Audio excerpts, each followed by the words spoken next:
Hi there, Phil Baird, Director of Golf, and I'd like to introduce members to our Superintendent, Luke Partridge, for those that haven't already met him. Luke's been with us for 2 years, and I'm sure you'd agree the golf course has never looked better. And the playing surfaces that we have week in, week out, the amount of traffic that we get is a real credit to Luke and his team. So today we really wanted to talk about course care and the need for members to leave the bunkers how they would like to find them. And we're just going to ask Luke his advice on the best way to rake a bunker without making a mess. I think that a lot of members that I play with occasionally get in there like chicken scratchings, making a hell of a mess, whereas when I watch the green staff prepare a bunker, it's a pretty nice, graceful way they do it, where the surface gets left really nice and playable. So Luke, over to you. Yeah, thanks Phil.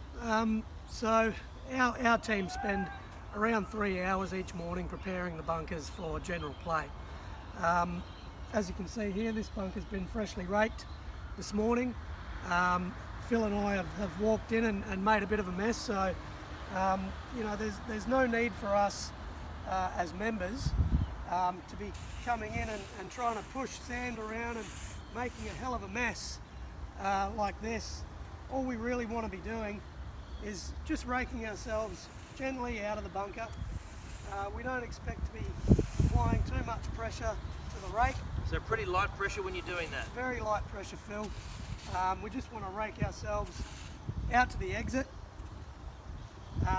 take a step up, and then perhaps as we walk out, just with the smooth edge of the rake on the sides, that's where we want to get rid of the footprints. So now Luke, on that note, there's been a few questions of late about where do we exit the bunker, and I think the rule of thumb you've always told me is you exit on the low side of the bunker. Is that right? Absolutely. Yeah. We don't want to be walking up the steep faces of bunkers because it does tend to damage the face, and certainly doesn't do much good for the turf around the edges. So we just want to exit, rake ourselves to the lowest point, raking backwards, and then use the smooth edge of the rake just to smooth off as we walk out, and we're away. Upon placing the bunker rake back in, we generally like to place the rake in the direction of play with the handle facing toward the tee. Right, that's great. Thanks very much, Luke. Thanks, Phil.